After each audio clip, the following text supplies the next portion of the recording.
Okay, thank you. So we're ready to go. Well, hello, good evening, everyone. First of all, I would like to thank you all for being here with us this evening. And secondly, and most important, I hope that you're all okay, you and your loved ones. And as you know, we'll be presenting a webinar in the cities as areas of hope. It's a transnational project of the Green European Foundation. And there we have, amongst other institutions, different green foundations in different European states: Croatia, Turkey, Belgium, Spain, our friends from ECHO, and the Node Hooded Horizons Foundation that is organizing this webinar.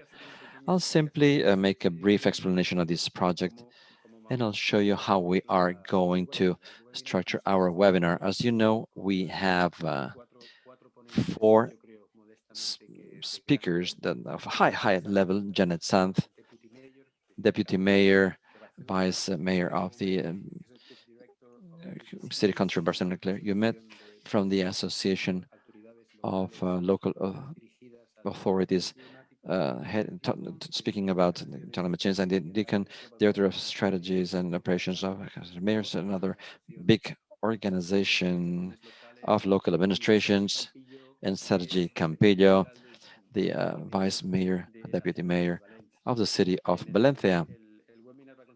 Today's webinar will include their explanations, so they should be 10, 12 minutes maximum. He froze. Oh, there he is. So, well, we'll be here interpreting everything in the last 15 minutes or so. We'll have time for a Q&A session. And that, that they can answer. Uh, so before we start, some logistic issues. You have a small icon to choose either Spanish, to listen to Spanish for the participants who speak Spanish. No Catalan today. We have many people from the rest of Spanish state. So you also have it in English. You will have 2 or 3 chats that will be in English and 2 for sure in Spanish. You will see me. You will see the speakers. This is possible thanks to 3 people that cannot be seen here. Sandra Cruz, the person in charge of the New Horizons Foundation. Alphonse, he's the magician behind the scenes. And Jaume, yours truly, the interpreter, for doing the simultaneous interpreting. Since I'm sure this is a time to, see that we have more people. On December 10th, let me tell you, we have another project where New Horizons Foundation participates in. We'll have a webinar um, addressed, we're dealing with sustainable tourism and tourism after COVID-19. Well, with no further ado, let me say that this project is a international project, trying to identify the best practice or the good practices that green people are doing in different cities and countries and towns in Europe beyond where the different foundations represented here come from, in order to underscore and disseminate the best practices in our cities. Oftentimes, they still clash with many policies that the governments are sometimes undertaking, governments that are so-called progressive governments or self-called progressive governments, take care of the elderly and environmental issues, etc. In that framework, I believe it's good to organize this webinar addressed to see how uh, cities ruled, governed, managed by green people are still working hard, and they will still they will still have to face this pandemic when they thought that this could be briefer.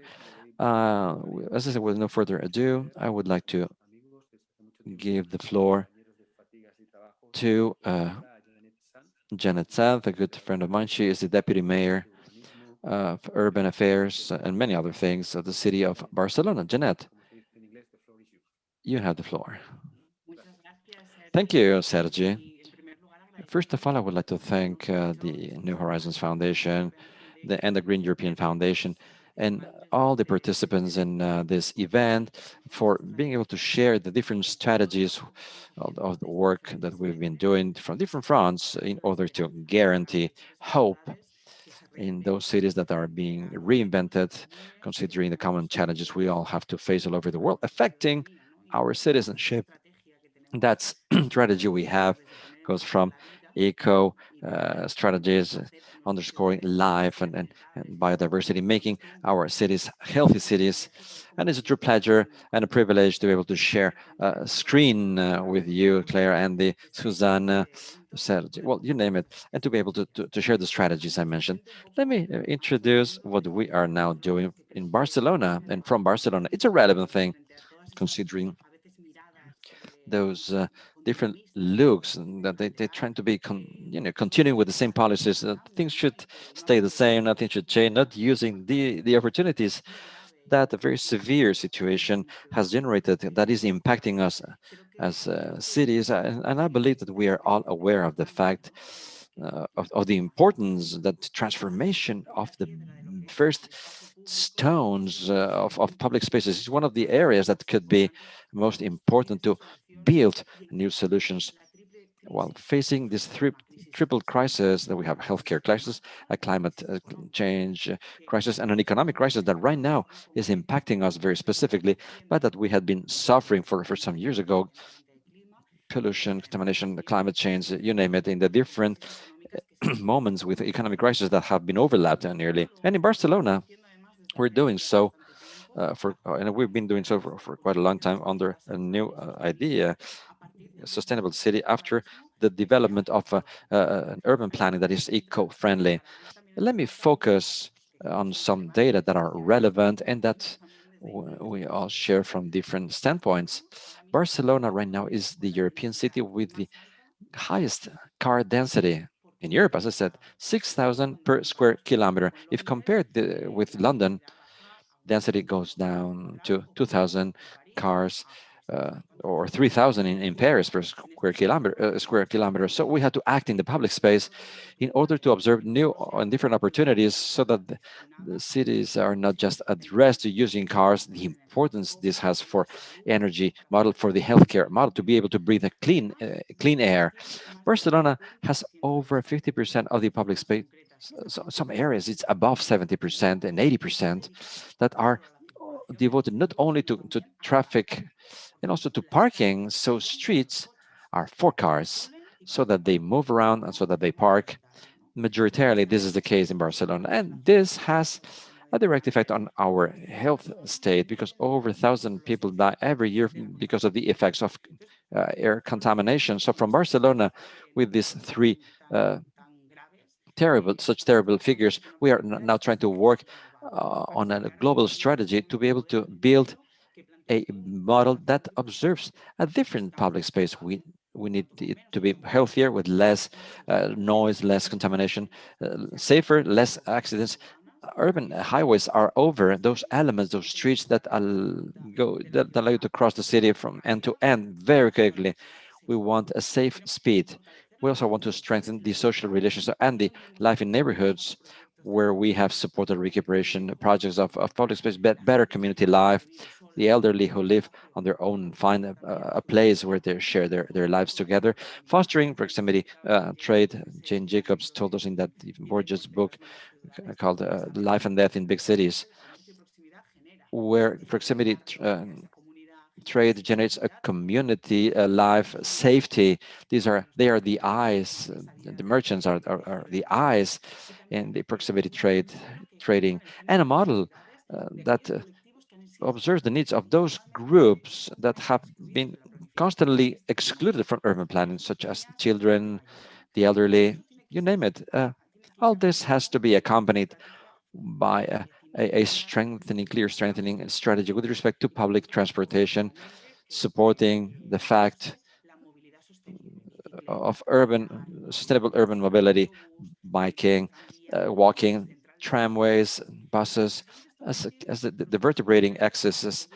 We had created the strategic project of the whole of Barcelona. We would like to reach all neighborhoods with a very, very symbolic set of actions in the Sarda mesh work, which is a very characteristic urban design designed in the 19th century, and that we would now would like to adapt to the 21st century. The need to redefine the streets for the 21st century, and it's called the super block streets and squares that we need in the 21st century. It's a success model that we have supported in different areas, highly accepted whatever it was implemented with a high international prestige because it entails an innovative transformation in the shapes with a tactic urban planning with participative processes that are very intense involving the whole of the community.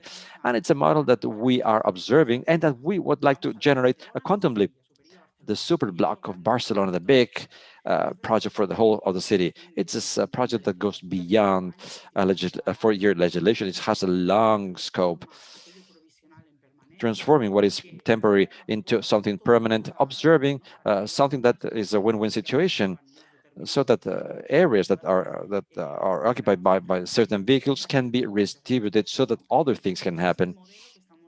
That is the model that we are observing for the rest of the city, and that now we would like to expand so that we can connect it, to link it with all these strategic plans, with the climate emergency plan that we supported last year, where we determined that the CO2 reduction, very, very ambitious projects, and a new urban mobility plan with a drastic reduction in the year 2024 of 25% of cars moving around the city of Barcelona. And therefore, the model is that if the Shambla, the Sardá meshwork, something which is well, it's part of the 19th and 20th century structure. The super block is the new trademark of the 21st century. The proposal we have, and that we should start working on. Well, we actually did start working on it, but this should be specified into specifying 21 new green axes that at 23 kilometers, so that you have an idea. It's like 3 times diagonal street, and we have to change the structural streets that connect Barcelona from end to end, and that entail the street transformation into green axis. We are supporting, together with all that, in the intersections of in a new opportunity. We're generating new squares, 2,000 square meters each square in the intersection of streets, where right now we only see cars parked in the corners, or cars moving around and changing direction. So all that change, this new look, will mean adding squares where children can play, where we can generate daily spaces that also generate new forms of trade. And this transformation involves adding more space for people that walk, pedestrians. Approximately, we're speaking about over 33 hectares, which is like the La Citadel Park. And I don't know if you know it, but it's our urban lung.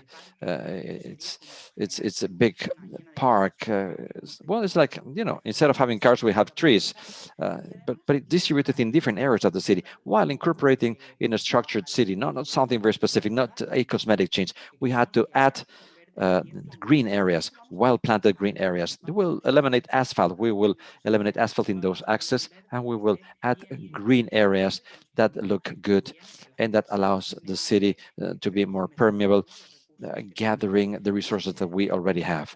This means that one of every 3 streets of our expansion, our Eixample, will be a green axis. This will create the new city that we believe will be greener and healthier. It's a green transformation that observes a change. The use of cars with the use of new urban life, healthier and more fair model. We have implemented 2 public contests, tendering projects that are on are being deployed, that will determine how the street should look like. All these projects should be the or should the possibility to act in only not these 22 axes and squares, but to do everything based on that goal, because this will be added to the infrastructure project we have for the rest of the city that we are developing. Connection of the tramway in the diagonal street, which means the transformation of diagonal street, plus and access going from the mountain to the sea, Via Layetana, going, in the old times from the sea to the hinterland, sort of speaking. So we will draft all the projects, and we will be able to update our proposal with new streets with respect to the new identity. Barcelona has a long-standing tradition. Well, it's a very well-designed city. We have integrated our cultural heritage, so we can feel that in the streets of Barcelona. But we also need to adapt all this to the 21st century. So all this should be combined with more bike lanes, more public transportation, more infrastructures, more transport infrastructure that allow us to connect the metropolitan city with 3.5 million inhabitants with the economic core of the city itself. We are defending a city model where the only opponent is air pollution that kills us. This is climate change. This makes us more fragile, more vulnerable. And in a context where we felt that frailty from this world pandemic, we had to act more quickly. We had to be more agile. Citizens request that, and this comes from the transformation from a bottom of transformation. Sorry, because this is part of the work we are doing with our neighbors, because this is addressed to protect life, to protect the quality of life. No one should leave the city because of a health problem. And also we have to be able to understand that we don't have a B planet and we don't have a B city. Barcelona should survive beyond our lives with a good quality. This is the project that I wanted to convey to all of you and to share with you. This is the central project of Barcelona. And maybe later during the Q&A session, we could deepen into all this. Thank you very much. Thank you, Janet, because of the huge amount of information that you have condensed and squeezed into a few minutes. And I think that you all follow the media.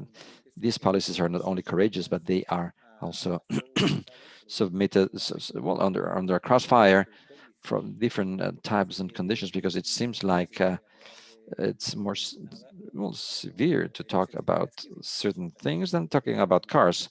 Cars, you know, go beyond any rational thought, as many of you already know. But it is not the same to have small initiatives uh, than the uh, big and solid policy that the Barcelona City Council has been following in the last 4 years. But definitely in this legislation, you guys are taking giant steps, because Genève is pulling from the wagon. Many of you have realized that Susanne Riege has not been able to connect with us. She's had a technical problem, nothing to do with Jaume or the foundation or whatever. Well, it's a life problem, and she only had that slot in her agenda. She said in that WhatsApp message, "Thank you on behalf of the Green European Foundation for your participation." Uh, and I would like to also, she will like to also thank those of you who are participating in this seminar. Well, following our script, we have Claire Roumet, who, as I said before, is the executive director of Osmosis and Cities, and it's a true pleasure for me to be able to introduce her. Claire, you have the floor. Thank you. I'll try to speak Spanish. It should be better to generate a debate so that we understand what the say language. I believe that the first thing, after thanking the foundation for organizing this debate, which I believe is extremely necessary, is to say that For me, who is well speak, well, I'm defending uh, a network of cities that are not green or not all of them green. I wish all of them were green, but I believe that all of them are cities that are on the right track of energy transition, and this has been so for many years. So I've seen that precisely when cities already had a very advanced plan with long-standing strategy for many years, will progress very much whenever they had to face a crisis like the COVID-19 crisis. So I will only complement what was said by Janet, and I will not talk much about what cities do now, because no one else is better placed than Sergi and Janet to explain their experiences, and their words are worth many analysis. But what I have seen from our standpoint and our position is that cities that who had a quite clear vision, who knew that in fact there is no other planet, no B planet, as she said. Well, cities that had already started working in the sense of getting as close as possible to a climate neutrality. Well, these cities had a huge advantage on how to correctly react considering the crisis. Why? Well, because the crisis acted as a snapshot or as a photography. We have a developer. Before we had, in the old times, we had to develop pictures.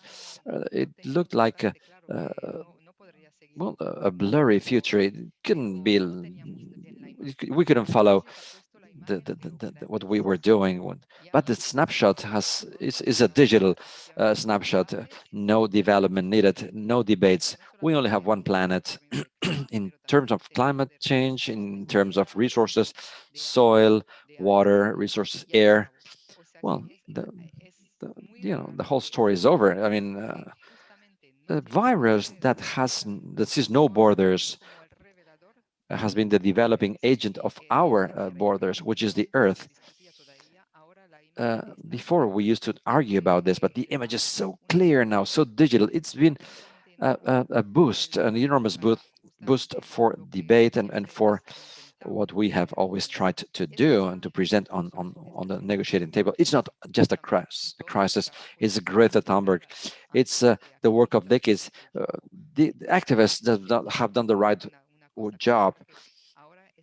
It's not just one person or one organization. It's the joint work. We are in a moment of crisis that is helping us to open our eyes. And cities that had already started working on this have progressed beyond others because they started talking about this. They started debating. They started changing the governance at the local level. They started uh, being a lot more active as cities in uh, economic terms. For example, like in the management of energy, and this change in attitude, making the citizens' participation be more than just a consultation, just a poll. This means that those cities, have a much stronger power than other cities where this uh, opinion has not been expressed because citizens maybe didn't have any experiences on how to work all together. And in some cities, this has been something that is part of the political DNA, the political culture. This has also been fundamental in order to help municipalities to react super quickly because some municipalities for the last few years have been counting on the well-organized citizens base. They are more active in economic topics more than others, and that's why the healthcare crisis has not proved or has proved that the city should have a certain degree of control over their productive capacity, mask production, food production, you name it. There are some things that cities should have worked on previously, and that capacity, that power of being empowered. Green city for green cities, obviously depending on how we define green cities, I will define green cities as those cities have already started that already had started working against climate change and against all these issues that we talked about. And these cities, these green cities, have progressed so much because they have used also the crisis as a transformation agent. This on the capacity of cities to react very quickly, very swiftly whenever there is a crisis. This is what this COVID-19 crisis proved. But to other, how to call it, or how to call them, to other pillars of those cities that were very active in when putting on the agenda their ambitions about climate change and the earth and the soil and the ground they stepped on. Well, it meant that they had been working on, becoming organized altogether, working altogether, creating networks of very active cities at the regional level, like in Catalonia, or at the national level, like in Spain, or internationally as well. But it's very important right at the moment of having to react quickly. We realized that well, cities that are very connected, very well connected with others, they are capable of answering to the demands of a crisis like COVID-19, but also to fully participate or to demand a dialogue with the government. And right now, this COVID moment is a moment that we need to use in the sense that this conversation, I don't know if this is happening in Spain, I'd like to know, but I reckon that the conversation has changed quite a bit on how cities talk to governments. And I truly hope that we take a big step. This big step has not been made in the European institutions. They do not understand how things work, and they decided to implement recuperation plans that cost billions of billions of billions of euros without realizing how they will land on their lands, on their countries. Just well, they react without offering a structured response. uh, Aids, well, if support is structured, is properly structured, will involve offering resources to all the municipal strategies and local strategies that are, well, have very clearly understood how to reach climate neutrality. And this should be the moment. And we still have to see how the Green Foundation can work with us to do some lobbying with recuperation plans with all the tools we have near our hands. I will stop here because I also have control of the control of the member of our board of mayors. Sergi Campillo is one of our members of the board of mayors, one of the persons that actually will help us to have a very stable, a very solid agenda, a very strong agenda, yes. And I truly hope that, well, I'm sure that we'll be able to change the European policies that have not, well, are not at the level of our times. So thank you. Thank you so much, Claire. And thank you for your effort, but well, hearing what here for our position, I think that you speak an absolutely fluid Spanish, so don't worry about this. Congratulations for your explanation and for you know how to put uh, things into perspective when you think about the thousands of billions that seem like will come in the future. You know better than I do. The things will come from the recuperation plans, and this will be added to the normal budgets we have. Well, things that are being discussed, eternally being discussed in Brussels, but altogether, in the case you expressed, there is a huge amount to be used in what? Sometimes we wonder. We need to be more specific. We have to determine locally who will get the cake. Will it be the usual suspects? And also the capacity that administrations, the public administrations will have when managing whatever comes to them. It won't be an easy task. Maybe during the debate time, we'll get back to what we said before. Thank you, Claire. I will give now the floor to Andy Deacon. He's the director of operations of the Coalition of Mayors, which is another big or European organization of local authorities and regional authorities. Andy, you have the floor. Thank you. Thank you so much, and apologies. I am in the middle of learning some Spanish thanks to Duolingo, but Duolingo's modules are not quite sophisticated enough to be talking about cities and green recovery yet. So apologies, I will stick to English. I want to focus also on the how, as well as some of the sort of why and where of green recovery. Just to take a few minutes to set out some of the evidence around the important role of cities right across the globe in being positioned as kind of key agents of change in addressing green recovery.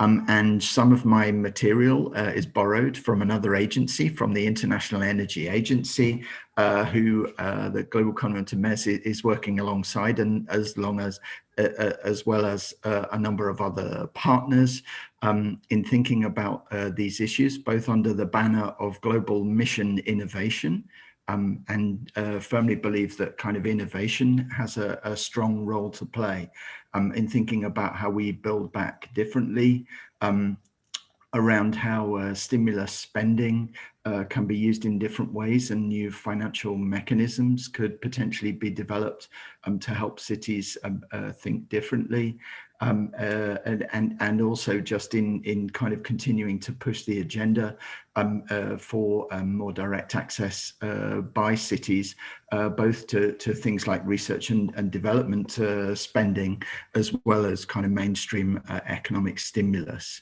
So the Covenant works with regions right across the globe. And our Board of Mayors put out a statement earlier this year in June, stating that we kind of firmly believe that we need a green recovery, and that should begin in cities, and that, as you've heard from others, we kind of stand ready to try to meet that challenge. And as we think about kind of recovering from COVID, then we shouldn't lose sight of the importance of tackling climate change. And there is a real opportunity to kind of select a pathway. And you've heard many others kind of talking about building back better, but we need to build back cleaner, healthier, and more sustainable cities. So what really does that start to look like, and what does that mean? So this is some of that data from the International Energy Agency, and they've kind of plotted their pathway. And during kind of various states of lockdown, and with restrictions both on kind of transport, on other kind of economic activity, then we have seen a decrease globally in the amount of, in this case, energy sector greenhouse gas emissions. But when it comes to thinking about a recovery, there are two very different kind of pathways. And the International Energy Agency has plotted those out, and kind of come to these two kind of ranges that you see in the differently shaded areas of the graph there, with and without a sustainable recovery.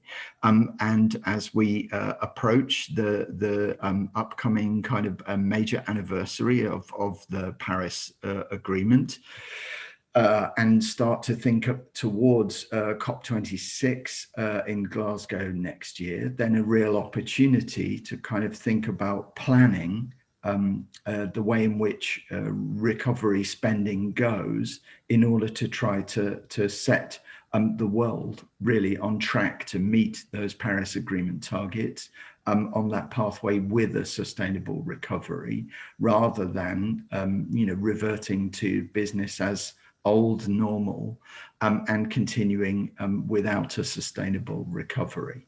And there's a quite kind of marked difference in what that looks like, but it won't be easy. So alongside those kind of changes to overall economic activity, then energy investment will fall significantly in 2020 as a result of COVID.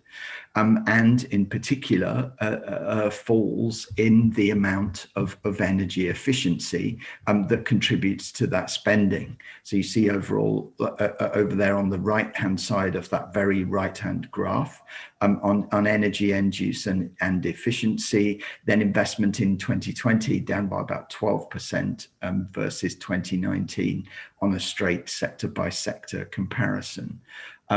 So although we recognize that there is a chance to try to influence decision-making about green and sustainable recovery, then during the current year, kind of overall levels of investment, in that case in particular in efficiency, but you see also elsewhere in traditional fossil fuel sectors as well, has decreased. But we're aware that investment in clean energy and in related sectors is a strong kind of engine of job creation. And many of those will come kind of in cities. And you see in this case, on this graph, just look at the moment at the one on the left-hand side, then in particular, efficient building retrofit and efficient new buildings towards the bottom of the graph there, particularly helpful in terms of jobs created per million, in this case dollars, of spending of capital investment. You'll notice also solar PV. So thinking about generating electricity with solar panels, also fairly strong in that regard, as is changes to urban transport infrastructure. And then the graph on the right, looking at things in slightly different sectors, then for kind of a global south, less developed economies, then recycling also features quite strongly over and above other sectors. So you can see that there is a real opportunity around green stimulus spending in cities for those to be linked to local jobs and to act as drivers of the local economy. And that's also the case kind of not only for those energy sectors, but also for others, in this case, focusing specifically on urban transport, that there are employment multipliers for investment in the transport sector. And those are strongest around pedestrian infrastructure and bike lanes and electric vehicle charging infrastructure, over and above kind of traditional transport means that you see elsewhere on the chart here. And these reviews are worldwide. So this graph comes from the World Energy Outlook, previous graphs from the IEA's analysis across the globe of energy investment and spending. And so there's a real message here about a key moment of opportunity. And then the role, as Claire said, of networks in helping cities both to be ready to share good examples of success, to promote highlights and bring forward those successes that we're having in order to set ourselves on the path towards a greener recovery. And the Global Covenant and its constituent members and partners, as I say, working with a number of different agencies in order to support that and make it happen. But as others have identified, still work to do to continue to both build that evidence base, but to really provide support where it's needed on the ground. Others have referred to issues around capacity constraints in planning for clean urban projects.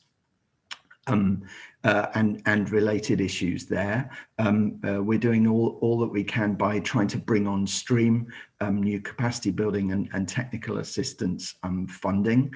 The focus for that in recent times has been outside of Europe, things like the City Climate Finance Gap Fund.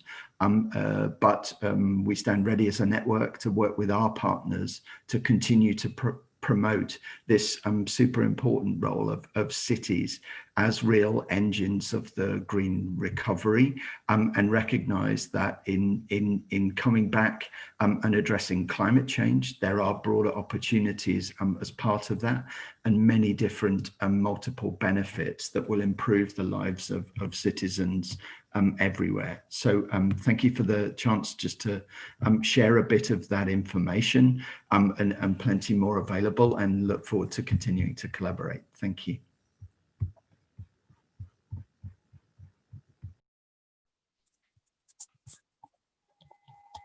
Thank you. Brilliant. Thank you. For your speech. And thank you for your speech. Very clear. And thank you for your slides about what is the situation and what are we handle regarding our future.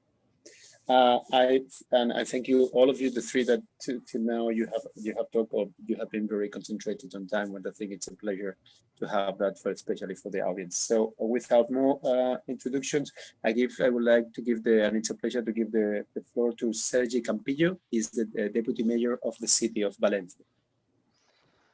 Thank Sergi, you. The floor is yours. Thank you. Gracias por. Thank you for allowing me to participate in this very interesting debate where Valencia would like to offer its vision on what we have been doing in the last 2 years in our city. There is a fundamental difference with other cities. The progressive government that is leading the city began in the 2015, and we had a very conservative government in the last 4 years. So the policies have changed, and I will tell you what experience has been when we have implemented some policies that evidently did not satisfy everyone, and also wanted to make reference to what was mentioned before with this very interesting proposal, what Barcelona said about the super blocks, the La Superilla, as we call it here, which is being replicated in other places, policies that would like to, or that intend to change the core of the way of living in our cities. I would also like to make a brief comment about why cities play a key role in this new era, in the era that we are, when we're suffering the COVID pandemic. Most people in the world live in cities, and in Spain, this percentage goes above 80%. Many people live in urban centers, and cities have a key role in defining policies, because there is where most of the population live their lives, their daily lives, and therefore we are the key actors in these solutions when considering the challenge that we have observed and that we didn't think would never live, like the challenge of living a pandemic with so many restrictions as never ever considered before. That's why it's more important than ever to have debate forums where cities can create alliances. For example, as the energy city is the body where cities share our policies and our visions about the change in the energy model, and how we can create mutual support networks in that respect. I wanted to show you a brief, or share with you a brief presentation, because I believe it's important. Well, here I have it. I will try to share it with you with the full screen. I would definitely like to make a brief reference about what Valencia is. Many of you are listening to us in Spain know us, but other people from other areas of Europe do not know about Valencia, not at least as much as Barcelona. So let me just place it on the map so that we know what we're talking about. Valencia, as you can see, is a city with 800,000 inhabitants with a metropolitan area of 1.5 million inhabitants. It's a quite compact, flat city. This facilitates mobility greatly. We'll talk about mobility in a few minutes. And our density is average high.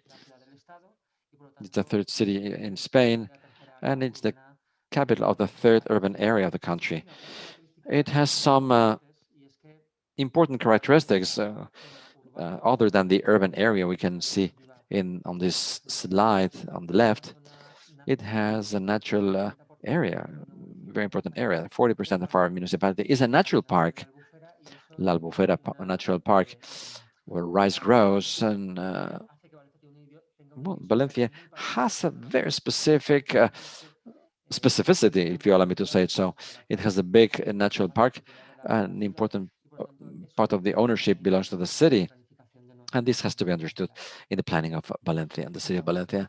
These are some images of our reality, of our urban and natural reality. We have the natural park of La Albufera, a wetland, as you can see in the central area, the central image. And then we have a peri-urban orchard, which is like an agricultural urban ring. It's a very important factor that defines our city, one of the very few European cities that has such a developed peri-urban uh, structure coming from the Arab domination of the Iberian Peninsula. These elements are very important to design a sustainable strategy for the future. I reckon that, as we could hear before, COVID generated an important change in our daily lives and in the design of our policies. But as I heard before, and we all heard before, some of the cities were working on urban strategies, and that evidently with COVID will, be strengthened because citizens in different neighborhoods of our districts and cities are requesting more and more open green spaces, recuperating public spaces, urban public spaces that were used for car purposes, to advance towards the sustainability that in some layers of population, smaller as time went by, but they still insisted as this was a folkloric kind of a policy. It was a hilly-billy policy. And well, now we have opened a new window of opportunities because many people have seen that our planet is reaching clear limits, and COVID is also a consequence of the loss of biodiversity, of a loss of ecosystems that you can see all over the place. Quite a few scientific studies will this will be a greater cause of pandemics amongst the different connection between human communities and animal communities. Well, people are more open to hearing new things. We have an international context where these sustainable development goals will be approved, stemming from the United Nations. Each country signed this voluntarily. It's the first world regulatory framework to advance towards sustainable communities with clear goals.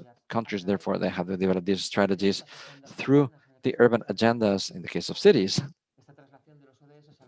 The ODSs to each city was done through the urban agenda. This was approved in Spain in the year 2019, and Valencia, when we began with this new mandate in the year 2019 with the socialist government, we started working in the design of our own urban agenda 2030, where we want to, show some clear elements determining where our city should head to in the coming 20, 30 years time. In the middle of all this, COVID appeared, and we had to put many of our policies into consideration. We had to face a very difficult situation with very strict lockdown in Spain, and then we had to cover the healthcare and social emergencies. But connecting this with the urban agenda, the municipal government, together with the opposition, generated a framework reconstruction agreement for the city where many of these policies have been reflected.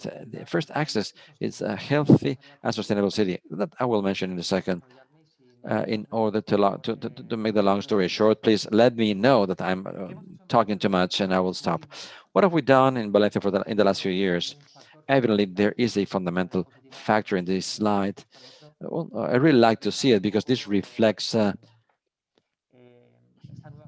this new concept of our city. This is uh, well, the city council square, where you can see on the right hand, this is the city council. And until some months ago, this was a communication street to connect urban and cars in movement through a set of tactic urbanism measures, because the urban planning of the square will come in a few years' time. We had to redesign. Well, we had a public tendering, and now we decided to do to offer this.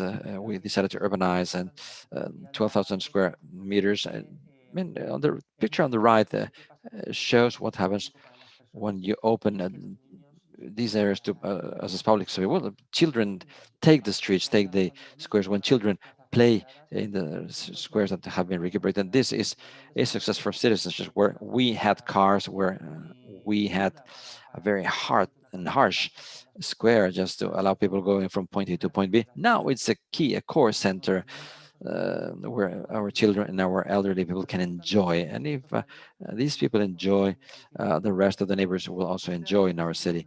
This has been one of our last steps in a process that we prepared in the last few years, trying to recuperate this public space. We have recuperated areas for pedestrian use, 60,000 square meters in the city of Valencia. This means an important evolution with respect to what we had before, not only in the squares of the center of the city. We are also in the middle of a program called Valencia, the City of Squares, as Barcelona, a super block in Barcelona. We have Valencia, the City of Squares, and we want to recuperate the squares in the downtown area of Valencia, so that these places are core areas where our neighbors can spend the day. Because this is one of the demands of our citizens in COVID times, after a very hard lockdown in our homes, where many people do not have an adequate home because maybe they are missing balconies, terraces to just take your heads out and breathe some clean air. People said, well, we need the public space. This is one of the consequences that has been strengthened with COVID-19. These are other examples of the recuperation of blocks in different neighborhoods that have these inner patios, and other examples of recuperation, such as well, the design of school routes, safe school routes. Well, our kids won't need a car to be taken to school. This means that children will be able to enjoy the public space in a different way. This is a slide about a revolution that I called the revolution of sustainability and mobility that we have in Valencia since the year 2015. We had a sustainable urban mobility plan approved in the year 2013, but it was locked up in a drawer for many years. In the year 2015, started to implement the sustainable urban mobility plan. And the consequences of this plan includes an important bet to use bikes and bike lanes in our flat city. So we have developed an interconnected meshwork of bike lanes. We have increased well, we have a total of 156 bike lanes in our cities, because people requested the use of bicycle as a safe transportation system in times of COVID. So using a bike in cities is highly appraised, considering well, that Spain is not a traditional bike country, but we had a small bike lane measure that allowed us to reach all the areas of the city. Now this is not so anymore. We have increased our meshwork, our network in the last few years, and people feel very happy about this bike lane network. the bike users in Valencia seem to be the happiest, considering the expansion of our network. So we want to take space away from cars and give it to bikes and to pedestrians. These are some of the examples of these bike lanes we worked on for the last few years in our city. Another important aspect that we developed in the last few years, and mainly in the last few months in the year, we started in the year 2019, well, energy transition system in our cities. We had the action plan for climate and energy. It's a plan that was approved with goals that we have that allowed us to reduce CO2 emissions in our city. But in the last few months, we just made a quantum leap because we have improved energy use municipally. We have this energy that inform people on how to use self-consumption system in buildings in the cities. Valencia, this has huge potential in that respect, and we are also developing the energy group so that neighbors can reach an agreement and then produce community energy and use it also as a community in our city. This is a huge step forward in Valencia city that we will support in the coming years. We are also see the use of photovoltaic setups, uh, um, areas that protect people from the sun. They act as a shelter. And there is a very interesting project in school patios to create these photovoltaic patios to protect school children from the sun. In Valencia, this is very high, and also to reuse that energy for the good of the schools. So they are trying to be energetically very efficient. And last but not least, let me stop for a second on a very important project we have in the city of Valencia. We're developing a green infrastructure strategy for the city, and I would like to thank Barcelona because they received us very kindly to tell us what their biodiversity plan was like, and they were in a plan. So approximately in Valencia city, we have 5 million cities, or I'm sorry, areas with green uh, squares and green zones. We'd like to see where we would like to take our green infrastructure in our city. Uh, we have, well, different shelters, different roofs. Buildings in Valencia have very flat roofs that will allow us to set up photovoltaic setups, orchards, the gardens managed by neighbors themselves. We would like to inform our neighbors about this. And this is the front page of the biodiversity plan of Valencia. Our own green urban infrastructure, the city's infrastructure should be connected to La Albufera Park, Natural Park. In the last few years, we've been implementing these green areas. Since the year 2015, we have increased 370 square, 375,000 square meters. And due to COVID, if we already understood the importance of our green areas in our cities, I believe that when people, at least in Valencia, started to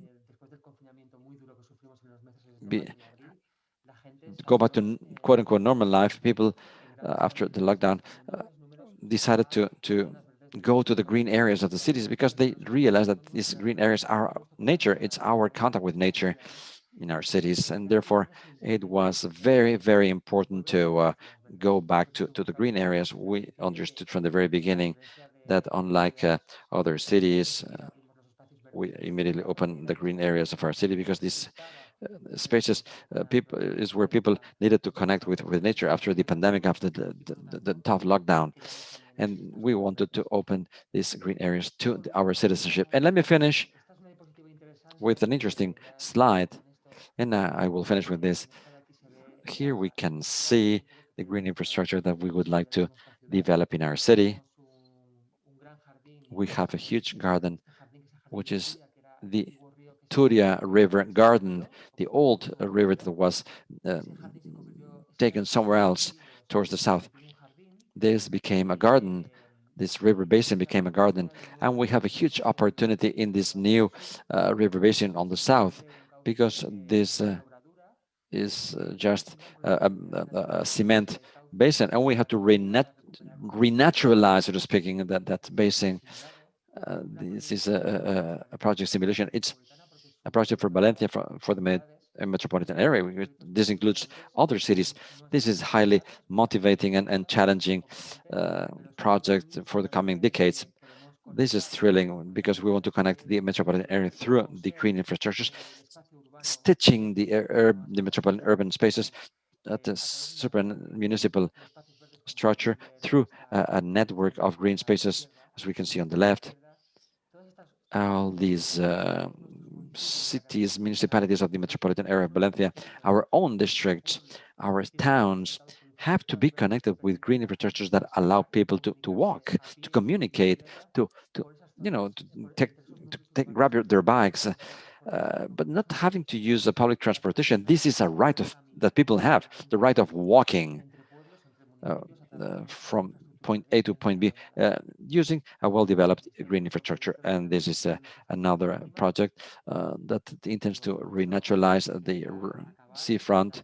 And well, let me finish by saying thank you for this debate, allowing our city to explain what we are working on, what our green and sustainable policies are like, and definitely to answer any questions that you would like to answer about your experience or about anything else you would like to definitely talk about.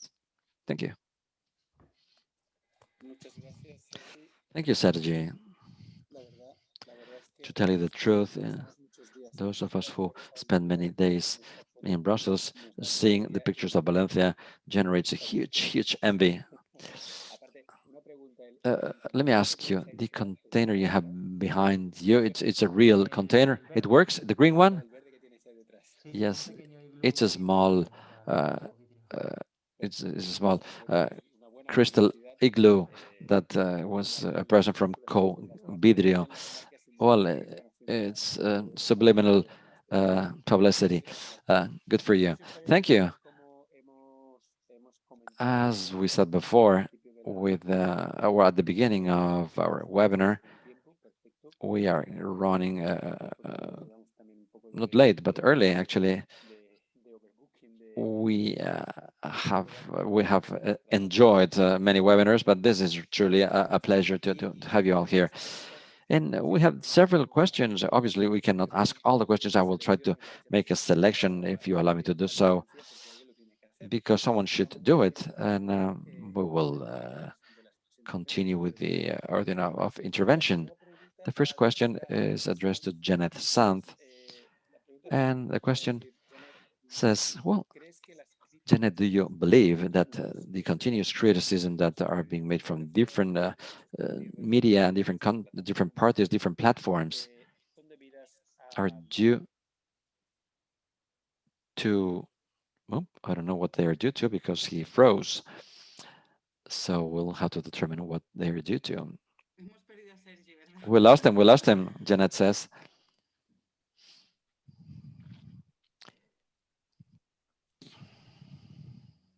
This is the whole intervention of the mayor's hand.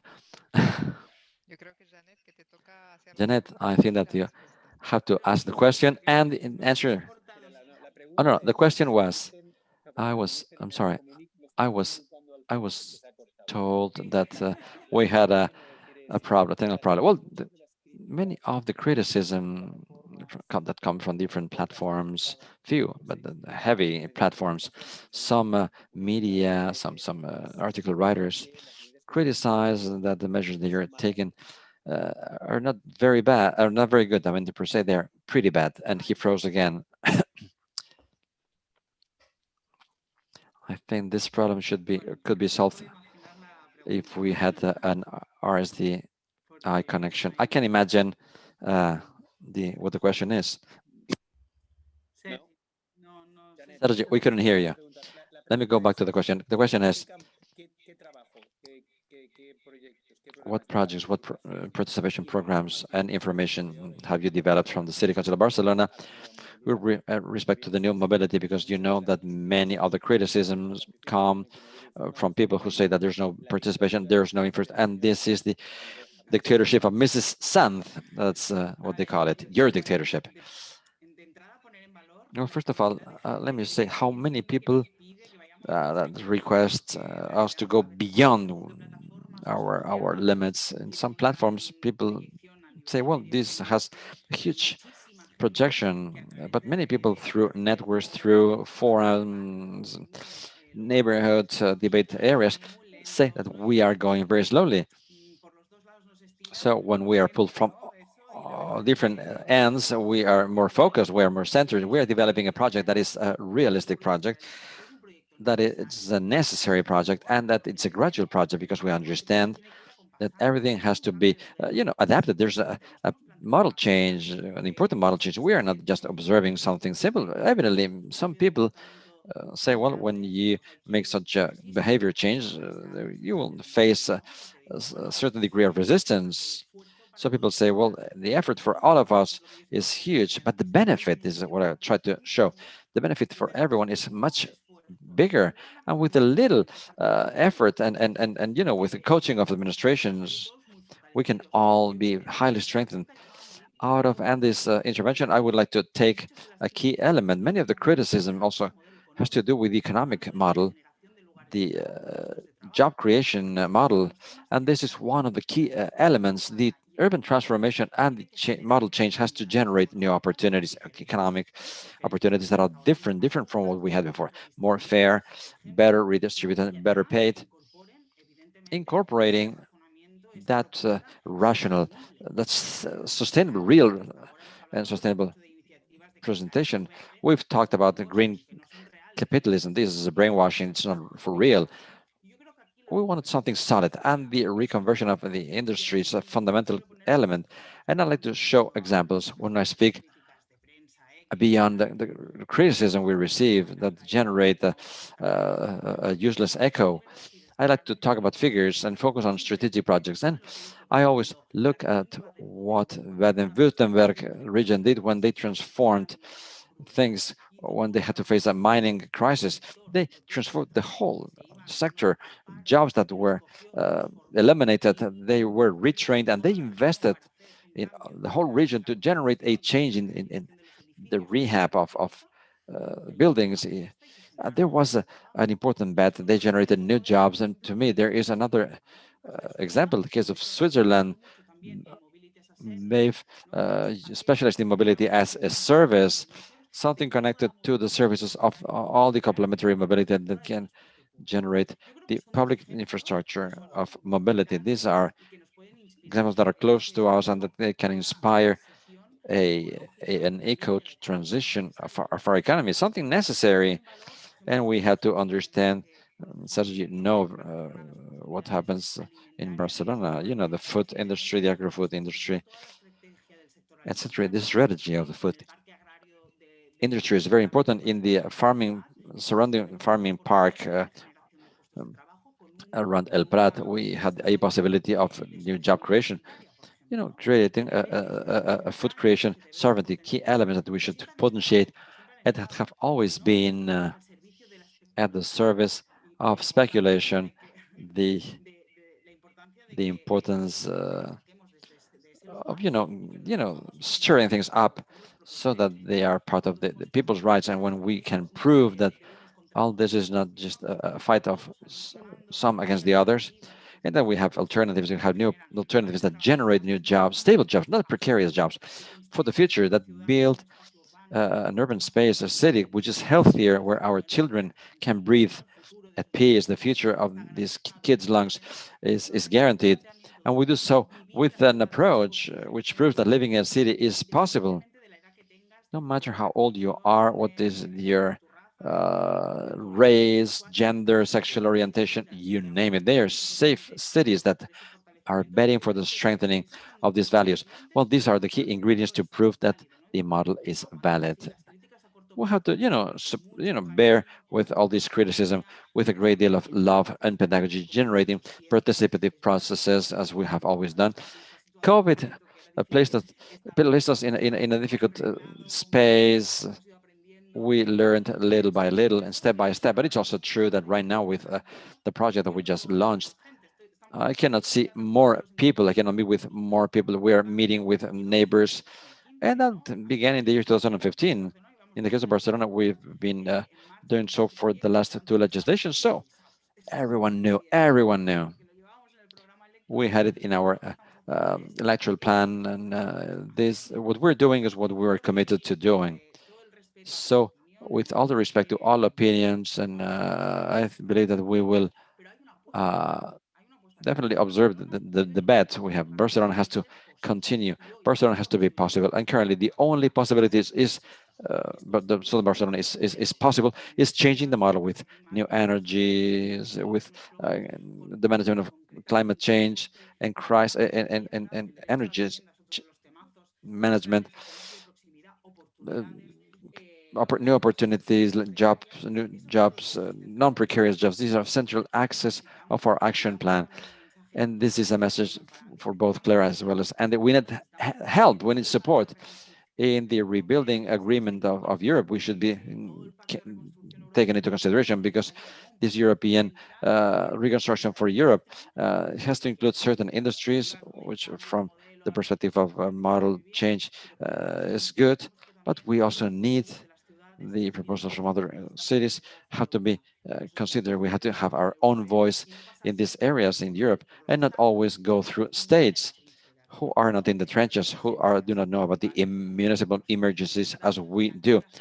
We have to, we don't have to lose face when we talk to neighbors, when we hear their requests, because they need to hear our answers, and we need the city alliances that can have and show a joint voice in the European Union, which is regulating things proactively in the area of air contamination. If we did not have such a legislation, Madrid wouldn't have a central Madrid, and many other projects would have, fallen. I mean, they would have dropped from these projects. So we have to appraise the value of your actions from green areas, from green groups. The Green European Foundation is a key example. They are paramount in these strategies. So we need to elevate those, to raise those voices in order to strengthen even more the fact that these resources come to us, allowing us to prove that we will not go against anyone. Quite the opposite. We're making proposals so that everyone lives a better life. Thank you, Jeanette. As you know, I am quite older than you are, and all the fights you are fighting. Uh, mm, well, I had to fight in El Prat municipality.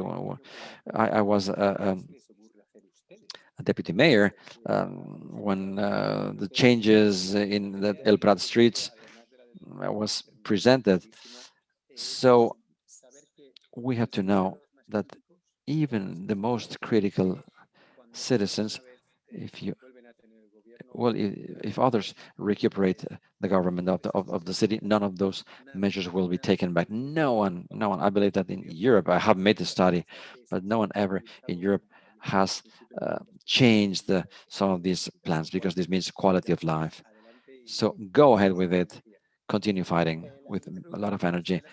Well, very easy, because you link your question with the next question with Claire. This question is for Claire. You talked about the European funds. What are you considering? Some people fear that funds are allocated to the usual suspects. What are you doing from energy cities with respect to criteria in the distribution of funds, and who will decide once this is in the hands of public or regional administrations and local administrations and the states? Who will control of doing what when? Other than your concern, what are your proposals? Yes, we've been trying to do things from the beginning of the crisis. There's a recuperation plan that is being prepared. We need a dialogue with the Commission, and I don't know why, but is it quite late now? Do I do I feel like leaving the diplomatic level aside and talk more boldly? But I think that we should start with a totally pirate strategy and say that we will prepare huge innovative projects, incredible projects about hydrogen, and then we will have the money. And then once we have the money, we will use that money wherever it is needed. Because the incredible thing is the following. The problem is that what we need to do now are complex projects, projects that require little money, but this means lots of little projects also have big projects, as Jeanette described, which is something that will change the city completely. But inside the project, I believe that we will have very many small projects that will change the neighborhoods. And this, the commission, because this is a mega organization, but nationally, they don't really know how to change the funding system towards projects that are smaller, that are more participative, projects that require private companies, like the projects of energy, city energy that you did in you organized in Valencia, and that you can also find in Barcelona and many other cities. This is an investment that doesn't require so many public funds, but we need a greater capacity, as you very well said, Sergi, so that municipalities can help from the very beginning of the project. So all this coordination, all those actions should have access to a minimum of information and technical support.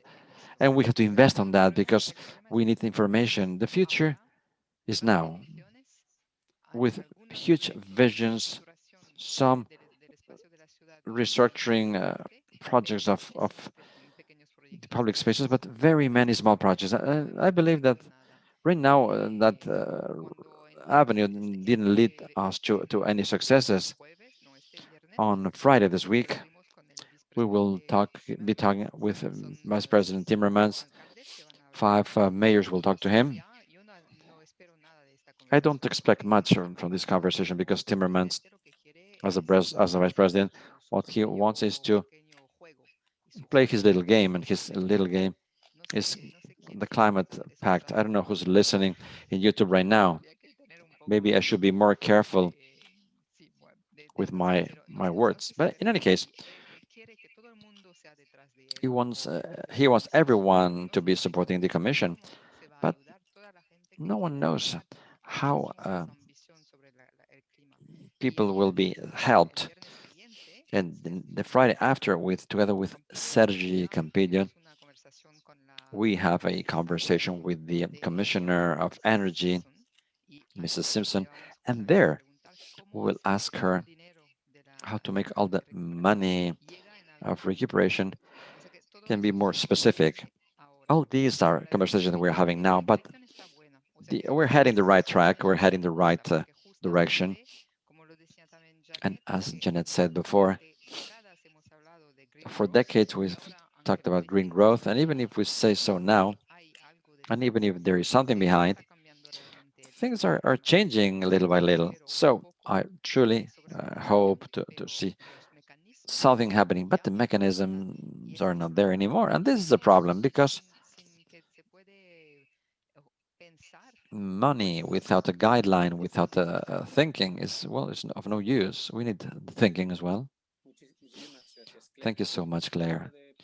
In our list of people who signed to this webinar, it's approximately 90 people. No one's from the commission, so don't worry. Next question. We have more questions than time.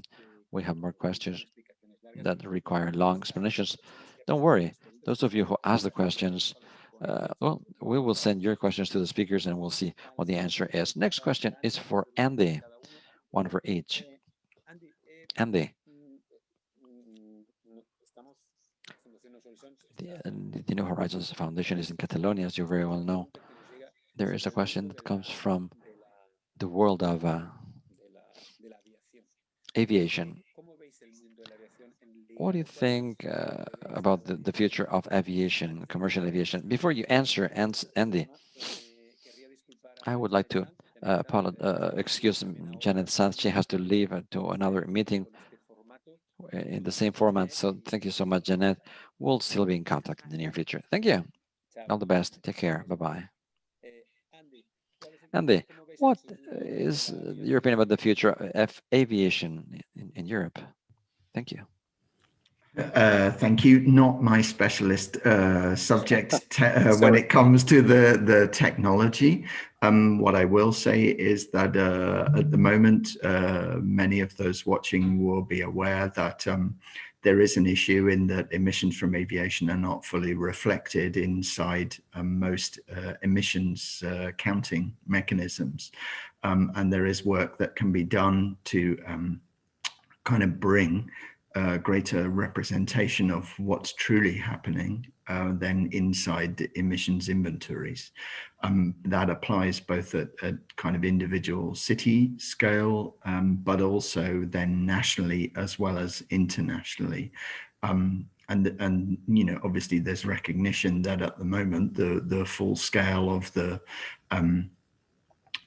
kind of emissions from that particular sector are not recommended, are not recognized, but then they're not necessarily alone in that regard. And I think, you know, as cities, then we've seen some start to experiment with looking at consumption-based emissions reporting and mechanisms to start to look at and account for kind of the true value of total emissions. And it will be interesting just to see if that approach kind of continues to grow, and in that way kind of emissions from that sector as well as others can be recognized in emissions accounting work that cities are leading.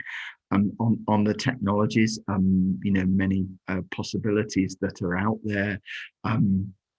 And I mentioned the role of kind of innovation, and I'm sure we'll continue to see investment both in kind of continuing alternatives to fossil fuel burning in that sector.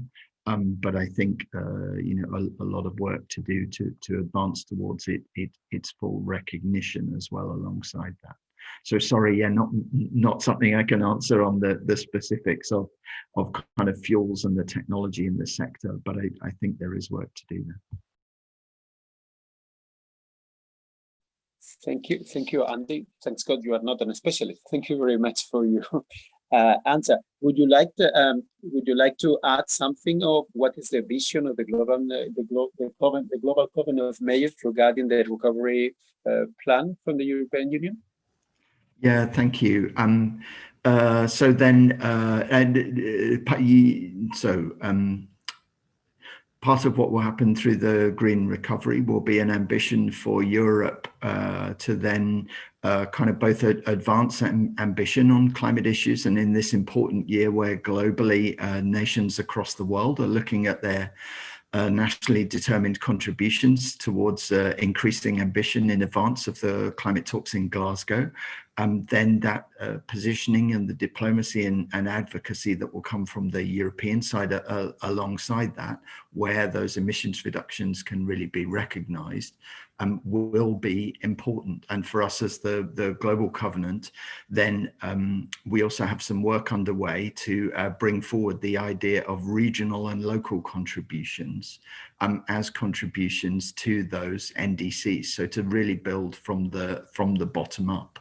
And so part of our ambition is to you know, help to bring forward and foster a scheme that then aligns closely with that national and international accounting, but really builds from the bottom up, and to use that to advance ambition. So whether it is in aviation or, you know, in other sectors, then one of the roles that the Global Covenant has played is to aggregate opportunities from individual cities into a kind of global estimate of emission savings potential, and an aggregation report kind of published every year that builds on work done done by the European Covenant and all of the kind of member covenants of the Global Covenant to then build up to an estimate of potential emission savings from cities to continue to build that case, to kind of give cities a stronger voice, both in kind of important international climate negotiations, but through many other fora, whether that is kind of more direct access to funding that's directed towards green sectors or elsewhere. So I think that there's an important role to continue to play in kind of bringing together a collective voice from many cities, now well over 10,000 committed to the Global Covenant of Mayors through EU Covenant as well as others around the world.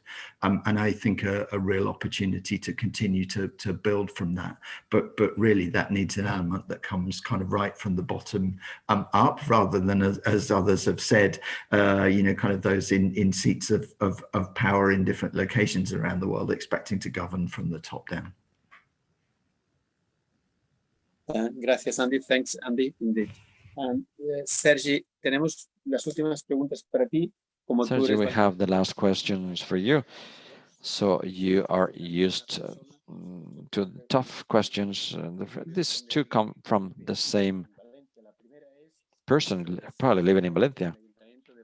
Is the City Council of Valencia, is it considering the possibility of giving priority to tramways versus private cars? And secondly, in the new pies, do you observe the possibility of, I'm sorry, I lost that part, so that we have smaller green areas, but maybe that the addition of all of these small green areas can add up to a bigger total? Well, with respect to the first question,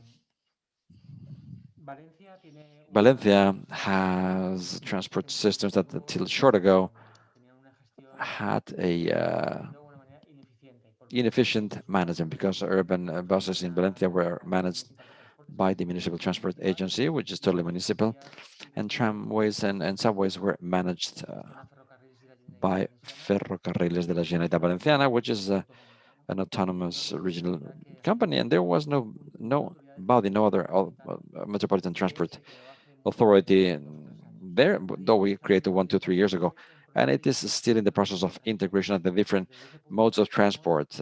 Well, that was our starting point when we got there in the year 2015. Each administration was managing its public transportation system. The case of the tramway that crosses the city, well, it was the first city that recuperated tramways in 1994. It was the first one recuperating it. Well, there is some pedestrian priority in certain areas. There is some other priority for tramways in certain other points, but not in most of the network. This is an issue that should be requested by Ferrocarrils and by the railways of the government, so that from the city council, no one had that priority. There is a priority of passage whenever this train, the subway is approaching the stop.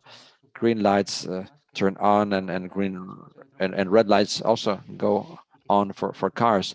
If this is approved in the general budget of Spain, we'll receive some 40 million euros, and the first time that we receive such a big amount of money. With respect to the green parks, is connected to Janet said, this super block in Barcelona, sort of like we had to eliminate asphalt, and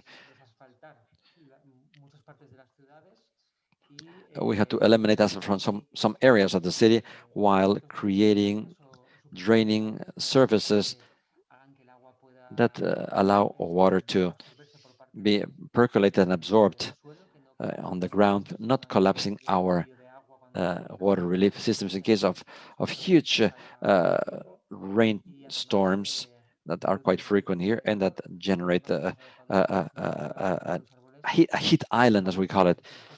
Our trees feel happy when they have small amounts of water, but then when we have just few drops. We have increased the size of